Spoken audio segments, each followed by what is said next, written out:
네, 반갑습니다. 여러분. 자, 오늘 수업도 신나게 시작해 보도록 합시다.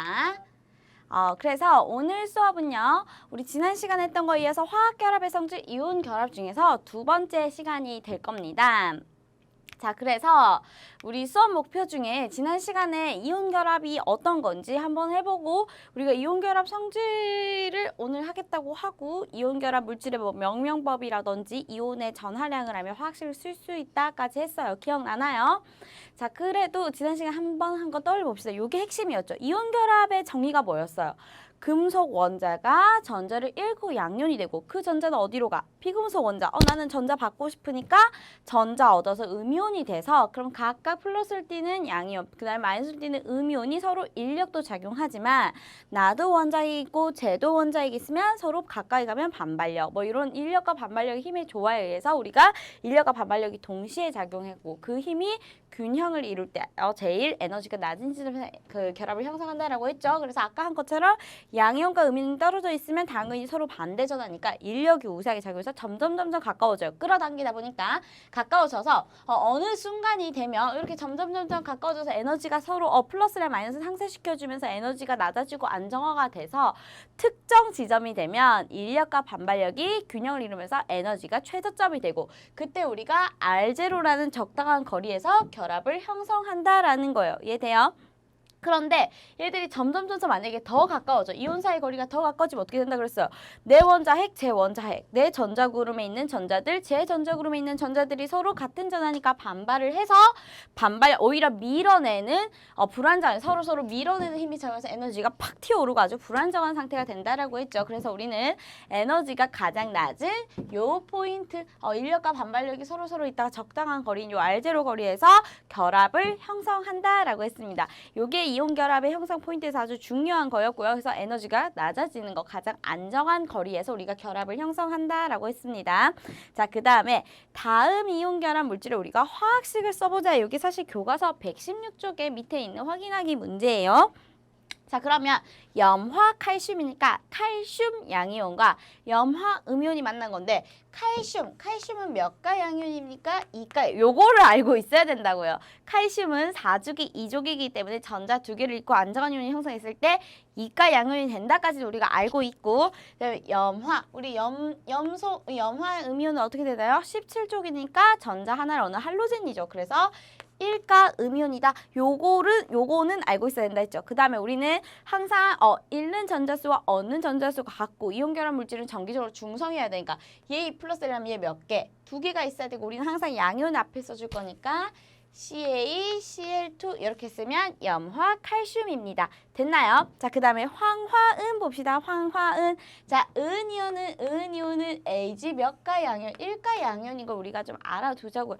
사실 이걸 선생님 꼭 외워야 되냐고 하면은 조금 애매한 문제예요. 이거 우리가 수능에서 요구하는 아마 그 원자들을 다 줄 건데 그래도 요거를 우리가 1가 양이온이 안정하다라는 거 알아둡시다. 우리가 어쩔 수 없이 데려가야 되는 애들이 있으니까. 그다음에 황은요 3주기 16족이니까 전자 2개 얻어서 이렇게 되겠죠. 그러면 얘네들은 정기적으로 중성이 되려면 플러스 1자리가 몇 개 있어야 플러스 2가 되면서 정기적으로 중성이니까 얘는 어떻게 쓰면 되나요? Ag2S 요렇게 써주면 우리가 이온식도 쓸 수 있다라는 겁니다. 요거는 일단 우리 1학기 때 화학식 완성하면서도 조금 했던 부분이니까 기억나지 않거나 약간 낯선 원자가 있으면 반드시 앞에 가서 꼭 복습을 하세요. 자, 그래서 굉장히 간단한 실험이 교과서 117쪽에 소개되어 있죠. 그래서 이온 결합 물질의 전기 전도성을 측정할 건데 염화 나트륨 결정에다가 내가 그냥 이 말 그대로 전기 전도성 측정기를 대는 거예요. 그러면 여기서 전기가 흐르면은 그 기계에 뜨는 겁니다. 그래서 전기 전도성을 확인하는데 처음에는 염화 나트륨 우리 이온 결합 물질이죠. 요 고체 결정에다가 해보고요. 자, 두 번째는 염화 나트륨을 물에 녹여서 수용액을 만든 다음에 전기 전도성을 측정합니다. 그랬더니 어떻게 됐냐면 자, 정리해봅시다. 아주 간단한 실험 중에 전기가 흐르는지 전기 전도성만 측정한 거예요. 자, 그래서 결과를 봤더니요. 고체 상태랑 수용액 상태 각각 아까 고체 결정이니까 걔가 고체죠. 비교를 해봤더니 고체 상태에서는 전기 전도성이 체크가 되지 않았대요. 그래서 전기가 흐르지 않았는데 물에 녹인 수용액 상태에서는 전기 전도성이 있었다라는 겁니다. 근데 요것도 사실 우리 통합과학에서 좀 다뤘던 내용이에요. 우리가 실험으로 복습하고 정리하는 겁니다. 자, 그러면 고체 상태인 그 염화나트륨이랑 수용액 상태의 염화나트륨에서 왜 차이가 나는데 왜 전기가 통했다 안 통했다 하는데 이거 뒤에서 다 정리하겠지만 고체 상태일 때는요. 고체일 때는요. 이온들이 아주 강하게 괴롭대. 우리 물질의 세 가지 상태 하면서 통합과학에서 했지만 고체, 액체, 기체가 뭐였죠? 분자 혹은 입자들이 얼마나 규칙적으로 배열되어 있는지의 정도라고 했죠. 고체는 굉장히 규칙적으로 굉장히 빽빽하게 거리가 가깝게 배열되어 있다라는 걸 우리 중학교에서도 했었는데 기억나나요? 그래서 여기도 마찬가지로 이온일 때는 우리 이온 결정 기하죠. 그 3차원적으로 아주 규칙적으로 빽빽하게 결합이 되어 있다 보니까 내가 전하를 가지고 있지만 이동할 수가 없는 거예요. 그러면 우리가 전기가 흐르려면 전자의 흐름이니까 어떤 이 전자의 입자가 흐름이 흐를 수 있도록 해줘야 되는데 내가 너무 강하게 있으니까 전자가 있어도 이동을 할 수 없게 해주다 보니까 전기 전도성이 없는 거예요. 그런데 얘네들이 물에 녹인 수용액 상태가 되면 각각 우리가 수용액 상태에서는 이온이 좀 더 아까 고체가 아닌 상태에서는 자유롭게 움직일 수 있으니까 전자가 우리가 전자를 흘려보낼 수가 있고 전자가 이동이 가능해서 전기 전도성이 있다라는 겁니다. 이해돼요? 요거 한 번 더 정리하겠습니다. 자, 아까도 말했지만 고체 상태에서는 우리 3차원 결정 구조 기억나죠? 걔네들이 정수비, 가장 간단한 정수비인데 걔네들이 정수비에 맞게 3차원적으로 아주 빽빽하게 배열되어 있기 때문에 얘들은 움직일 수가 없어요. 즉 전자가 이동할 수 없는 상태겠죠. 그래서 전기 전도성이 없어요. 전하, 각각 플러스랑 마이너스 전하를 띄면 뭐해? 전자를 우리가 이동시켜 줄 수가 없는 그래서 전기 전도성이 없습니다. 그러나 액체나 수용액 상태가 되면요. 요 그림이 지금 액체 상태를 나타낸 겁니다. 우리 교과서 117쪽 하단에 있어요. 그다음에 얘가 지금 수용액 상태를 모형으로 나타낸 거. 여기 가운데 요거 미키마우스 모형 이거 많이 봤죠? 이거 물이잖아요. 물. 그래서 요 미키마우스가 물입니다. 물. 그래서 여기 물에 녹아있을 때는 이온들이 좀 떨어져 있고 그 다음에 조금 더 약간 나아가면 사실 이 커다란 선생님이 좀 잘못했는데 커다란 얘가 Cl-고요. 요 보라색이 Na+예요. 그래서 지금 뭐냐면 미키마우스의 귀 있죠. 귀들이 다 어딜 향하고 있어요? 귀들이 지금 Cl-죠. 귀가 뭔데? H 우리 물 분자를 하면은 산소랑 수소 원자 두 개가 공유 결합한 거죠. 그래서 얘가 부분적인 양전하를 띠고 얘가 부분적인 음전하를 띄어서 뭐 휘니 많이 하는 것을 우리가 배웠었는데 기억이 나지 않더라도 나중에 공유결합 우리 3단원에서 쭉 할 거니까요. 그래서 여기서 얘가 우리가 했지만 얘가 부분적인 양전하를 나중에 배울 거예요. 부분적인 양전하를 띄어서 Cl- 쪽을 향하고 그 다음에 얘는 플러스니까 부분적인 음전하를 띠는 산소 원자를 할 건데 선생님 미안합니다. 착각했어요. 요거 부분적인 양전하 음전하는 나중에 뒤에서 우리가 전기음성도 파트하면서 다룰게요. 그래서 뭐 지금 선생님 그것까지 알아야 돼요? 지금은 몰라도 돼요. 지금은 우리가 액체랑 그다음 물 분자랑 함께 있는 수용액 상태에서는 이 이온 결합 물질이 자유롭게 이동을 할 수 있기 때문에 전기 전도성이 있다만 기억하셔서 미안합니다. 선생님이 전기 음성도 파트를 순간 배웠다고 착각을 했어요. 미안해요. 정신이 없네요. 아침이라. 그래서 우리는 액체고 고체고 이거 있고 그 다음 두 번째 성질을 알아보기 위해서 자 이번에는 교과서 118쪽으로 넘겨서 아까 그때 지난 시간 다음 시간에는 이온결합 성질을 했던 그 망치가 염화나트륨 결정 깨부수는 그림 기억나나요? 그래서 이 이온결합 물질의 특성 중에 하나 더는 어느 정도 이상의 힘을 가했을 때 힘을 가하면 위치가 변해서 배열이 바뀌고 그때 부서진다라는 거여서 쉽게 부서진다. 고체 결정인데 쉽게 부서진다라는 게 이온 결합 물질 특성 한번 꼬이네요. 계속 꼬이네요. 그래서 자 우리가 이렇게 규칙적인 배열을 하는데 내가 어느 정도 힘을 가했어요. 그러면 물리적으로 내가 힘을 가했으니까 배열이 어떻게 조금 이렇게 밀려나겠죠. 힘에 의해서 이 3차원적 배열이 밀려나는데 그럼 원래는 풀마 서로 이렇게 상쇄시켜주기 예쁘게 있었는데 밀려나면서 내가 이렇게 살짝만 어긋나도 풀끼리 만나고 마마끼리 만나서 어떻게 해요? 같은 종류 전하니까 우리 서로 밀어내는 반발력이 생기겠죠. 그래서 반발력이 되니까 얘들이 어떻게 조금 더 쉽게 이렇게 부서질 수 있는 형태가 돼서 부서진다. 그래서 이 이온 결정의 특징은 고체 상태일 때 힘을 가하면 생각보다 쉽게 부서진다라는 특징이 있다는 이유는 이온 결합 물질이다 보니까 힘을 가했을 때 서로 같은 전하를 띠는 애들이 반발 밀어내기 때문에 부서진다라는 특징이 있습니다. 이해됐어요?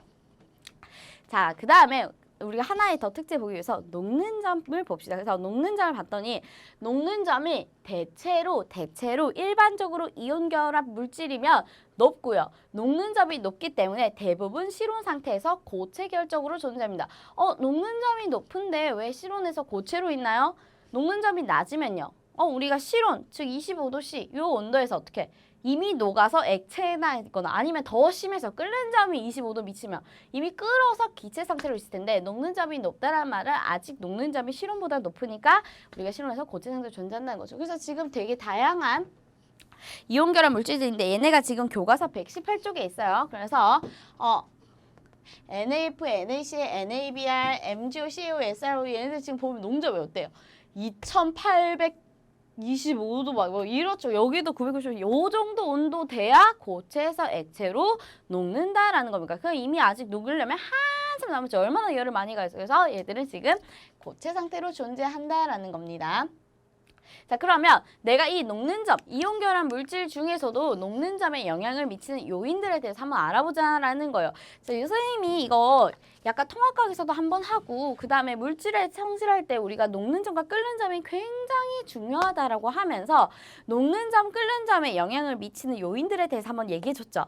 끓는 점에 나중에 배우겠지만 끓는 점에 영향을 미치는 요인 제일 큰 건 뭐다? 쌤이 싸우면 무조건 뭐? 등치빨 체급이라고 했잖아요. 그래서 덩치가 클수록, 즉 분자량이 높을수록 끓는 점이 높다라고 했고요. 그 다음에 녹는 점은 녹는 점도 뭐 약간 그렇게 비슷하게 있지만 그거 혹시 기억나요? 녹는 점이라는 것 자체가 고체에서 액체로 가는 요 상태 변화가 우리가 융 또는 녹는 점이 되는 거죠. 그래서 고체가 액체로 되는 상태 변화인데 그러면 고체가 액체로 가는 건 선생님이 여기 고체랑 액체의 차이 아까 뭐라고 그랬어요? 입자들의 배열 형태가 있어요. 고체는 입자들이 굉장히 빽빽하고 규칙적으로 가까이 배열되어 있고 액체는 고체보다 조금 더 자유로운 형태로 입자들이 배열되어 있는 상태인 거죠. 그냥 말 그대로 물질의 상태예요. 그럼 내가 고체에서 액체로 가려면 내가 사실 입자들이 굉장히 가까이 있으니까 서로 아주 얘네들이 어떻게 또 인력 반발력 이런 상호 힘에 의해서 인력으로 서로 이렇게 끈끈하게 이런 표현을 쓰다 되게 이렇게 강하게 결합이 되어 있어서 규칙적으로 있는데 이 입자 사이 힘을 끊고 조금 떨어지는 게 액체겠죠. 그래서 우리가 여기에서 보통 열이라든지 요 인력을 끊는 다른 에너지를 가하는 거잖아요.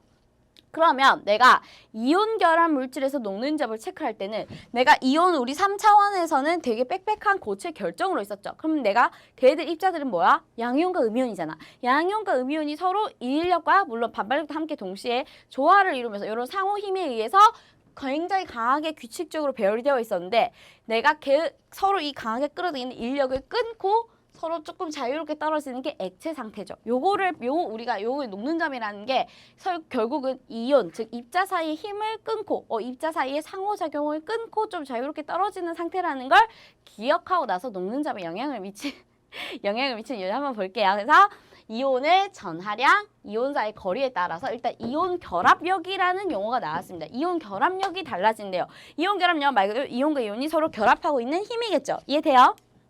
그러면 그 이온 결합력에 영향을 미치는 게 이온의 전하량이랑 이온 사이의 거리래요. 내가 양이온과 음이온이 얼마나 강한 힘으로 결합하고 있느냐는 거겠죠. 그러면 당연히 전하량이 클수록 이온 사이 거리가 가까울수록 이온 결합력이 강하답니다.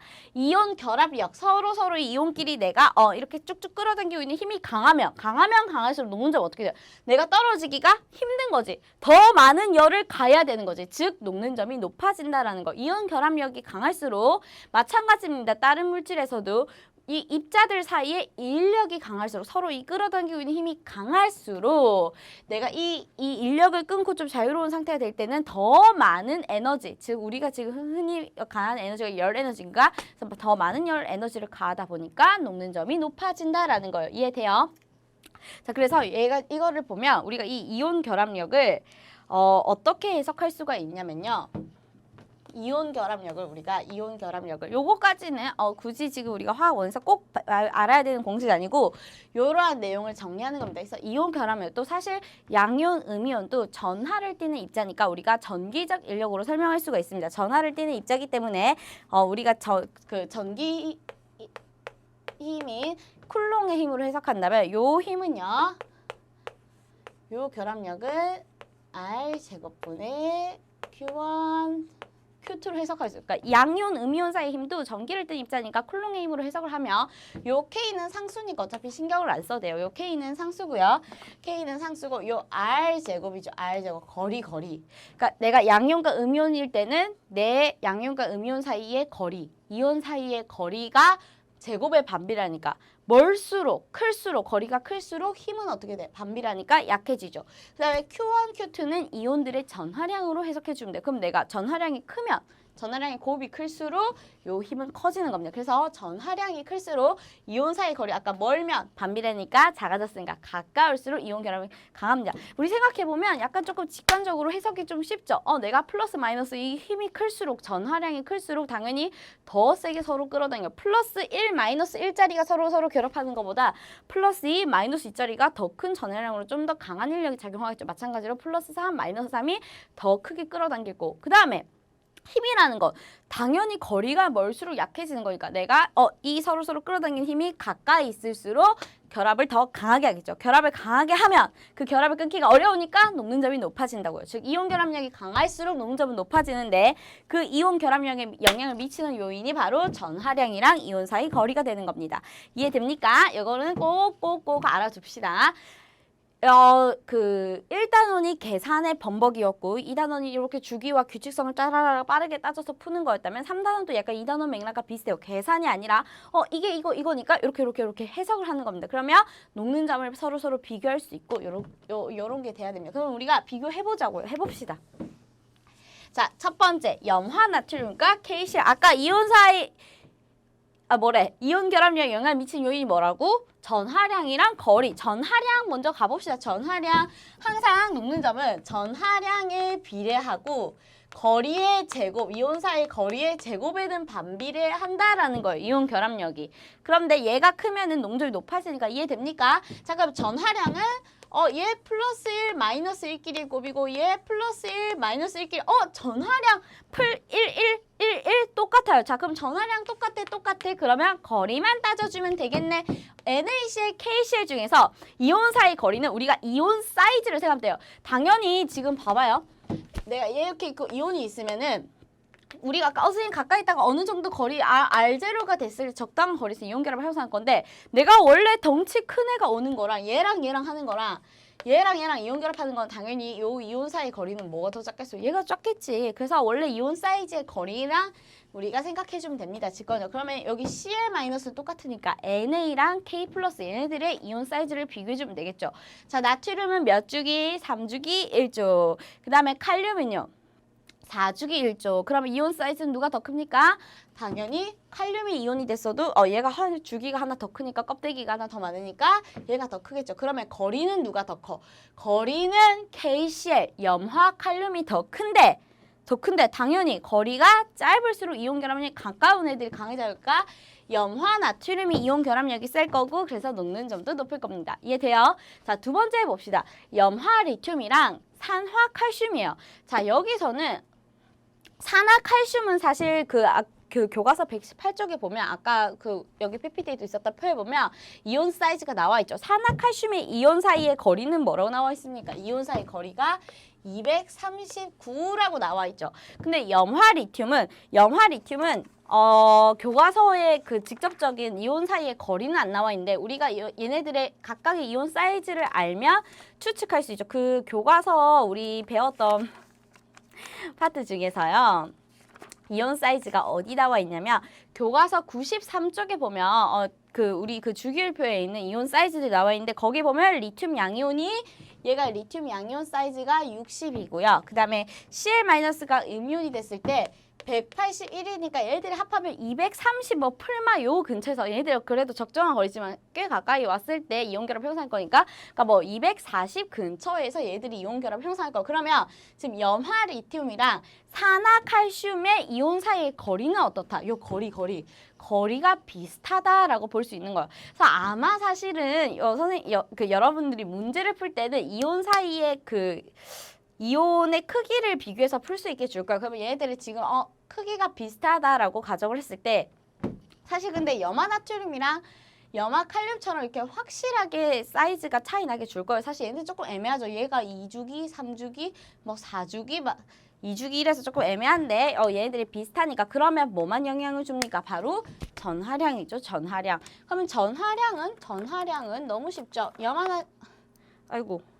자, 염화 리튬은 얘가 플러스 1, 마이너스 1개의 곱의 힘이 작용할 거고 얘는요. 플러스 2, 마이너스. 그러면 거리 밑에 있는 얘가 비슷하니까 전하량만 비교하면 당연히 1짜리보다는 2짜리가 더 크겠죠. 그래서 얘의 이온 결합력이 훨씬 강할 거니까 녹는전도 산화 칼슘이 높다 이렇게 정리해주면 되겠습니다. 이해됩니까? 그래서 선생님 그러면은 전하량은 얘가 더 크고 거리는 얘가 더 작아서 분자 분모가 반대로 될 때는 어떻게 그런 거 묻겠습니까? 선생님 말했죠. 이렇게 어떤 두 개의 요소가 작용을 해서 비교를 할 때는 하나만 보면 된다고. 하나는 비슷하게 두 개가 반대의 경향성을 가진 않을 거예요. 그러니까 예를 들어서 거리가 가까운 힘이 센데 전하량이 더 작다지 이렇게 안 될 겁니다. 거리가 비슷한데 전하량을 비교하던지 아니면 전하량이 비슷한데 이온 사이즈가 차이가 나서 거리가 다르게 비교를 하던지 아니면 차라리 두 개 다 전하량도 크고 거리도 가깝게 가서 확실하게 이온 결합력을 비교할 수 있던지 이렇게 갈 거니까 이런 쓸데없는 걱정을 하지 말고 우리가 이렇게 두 개가 하나가 비슷하면 하나가 어떻게 되는지 해서 두 개 비례 반비례 따져서 비교만 잘 하면 됩니다. 이해됩니까? 자. 다 와갑니다. 자, 그래서 이제 교과서 119쪽에 우리 생활성 이온결합 물질 진짜 지긋지긋하게 많이 나오는 요 염화 나트륨은 모두가 알고 있지만 소금의 주 성분입니다. 그래서 소금의 주 성분 하면 무조건 염화 나트륨 NaCl이고 우리 화학식까지도 이제 좀 알아둡시다. 자, 그다음에 염화 칼슘은 주로 어디 쓰이냐면 제습제 또는 제설제로 많이 쓰인다. 그래서 제습제로 쓰인다는 것도 꼭 체크를 해둡시다. 제설제는 통합과학 교과서에서도 나왔어요. 명백하게. 자, 그다음에 탄산칼슘은 우리가 대리석의 주 성분이기도 하고 혹은 석회 동굴 뭐 이렇게 나와도 탄산칼슘이고요. 그다음에 뭐 달걀 껍질, 뭐 조개 껍데기 여기 들어있는 이온결합 물질을 찾으라고 해도 탄산칼슘입니다. 자, 그러면 이렇게 돼 있습니다. 자, 그다음에 이제 여기가 약간 쉬운 듯 어려운 듯한 문제인데 한번 볼게요. 염화칼슘 아까 제습제 또는 제설제, 탄산칼슘 대리석 주성분이라고 했을 때 근데 염화칼슘은 물에 잘 녹는데 탄산칼슘은 물에 잘 녹지 않는데요. 그런데 두 물질은 이온결합 물질인데 공통으로 갖는 성질이 뭐가 있을까? 자, 그러면 잘 보세요. 모든 이온결합 물질이 사실 물에 잘 녹진 않아요. 대부분 물에 잘 녹는데 물에 녹지 않은 일부 이온결합 물질들이 있습니다. 걔네가 우리가 예전에 중학교 때나 한번 들어봤을 앙금이라는 애들인데요. 지금 막 그렇게까지 선생님 막 다 알아야 되나요? 알 필요는 없어요. 그런데 그러니까 일단 우리가 기억해야 될 게 이온결합 물질은 대체로 물에 잘 녹지만 이온이 전하를 띠고 있으니까 이것도 사실 나중에 3단 뒷부분에서 조금 더 다뤄줄게요. 이온결합 물질은 대체로 물에 잘 녹지만 모든 이온결합 물질이 물에 잘 녹는 것은 아닙니다. 자, 그러면 얘네들이 공통적으로 갖는 일단 이온 결합 물질의 성질이 뭐가 있습니까? 첫 번째 고체 상태에서는 전기 전도성이 있다 없다. 고체 상태에서는 전기 전도성이 없다. 자, 그런데 두 번째 액체나 수용의 상태가 되면 전기 전도성이 있다가 원래 이온 결합 물질의 특성인데 문제는 탄산칼슘이 물에 잘 안 녹는데 물에 안 녹는데 우리가 수용액에서 전기 전도성 비교할 수 있어요 없어요? 없다 이 말이야. 그래서 수용액은 뺍시다. 요게 약간 조금 생각할 수 있는 포인트여서 그래서 고체에서는 안 녹지만 액체가 되면 전기 전도성이 생긴다.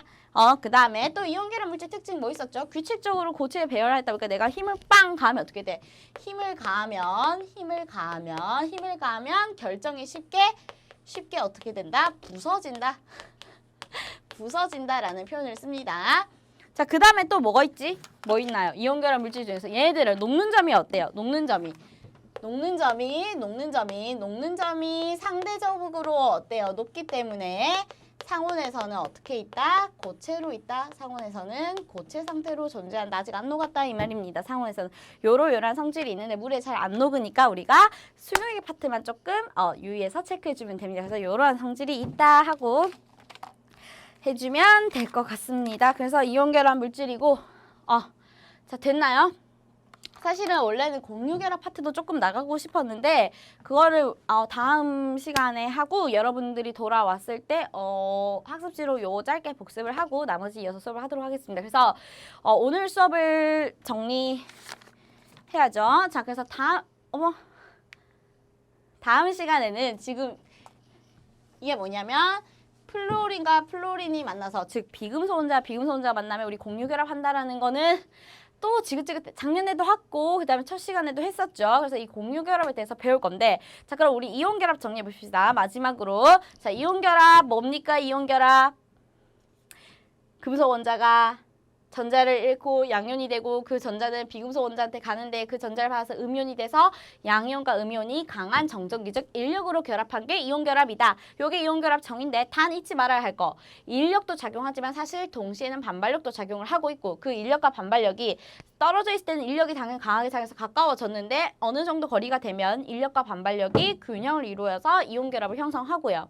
그런데 얘들이 좀 지나치게 가까워지면 내 원자핵, 제 원자핵, 내 전자, 제 전자가 반발하면서 반발력 에너지가 튀어올라서 오히려 불안정해진다. 그래서 그 적정한 안정한 거리가 이온 사이의 거리, 그 알제로에서 결합을 형성하고 이온 결합의 물질의 특징은 힘을 가하면 부서지고 고체일 때는 전기 전도성이 없고 왜 이온이 단단하게 결합되어 있어서 이동할 수 없으니까. 그런데 액체나 수용액 상태가 되면 얘들이 좀 자유롭게 움직이는 상태라서 전기 전도성이 통한다. 그래서 그래프에서 온도 그래프인데 전기 전도성이 없다가 어느 온도를 계속 가다 보니까 전기 전도성이 생기는 것도 이온 결합 물질이에요. 액체가 돼서 녹으면 전기가 흐르니까. 그 다음에 또 뭐 있었지? 녹는 점이 높더라. 상대적으로 녹는 점이 높기 때문에 상온에서 고체로 존재한다. 나중에 배우겠지만 공유결합 물질은 상대적으로 녹는 점이 낮기 때문에 상온에서 액체나 기체 상태로 존재할 겁니다. 그거는 우리가 다음 시간에 배울 거고. 그 다음에 녹는 점에 영향을 미치는 요인에서는 이온 결합력이라는 관점으로 봤을 때 전하량이랑 이온 사이 거리가 있더라. 전하량이 클수록 거리가 가까울수록. 요거까지 하면 이온 결합 끝이에요. 여기는 복잡한 계산이 없으니까 여러분들 할 수 있을 거예요. 선생님 조금 중간에 살짝 물에 극성을 넣으면서 조금 버벅댔는데 잘 따라오리라고 또 믿습니다. 선생님은 언제나 여러분을 믿어요. 그래서 조금 새학기 새마음 빨리 마음을 다잡고 열심히 공부를 해서 이온 결합을 아는 상태로 다음 시간에 만납시다. 수고 많았습니다.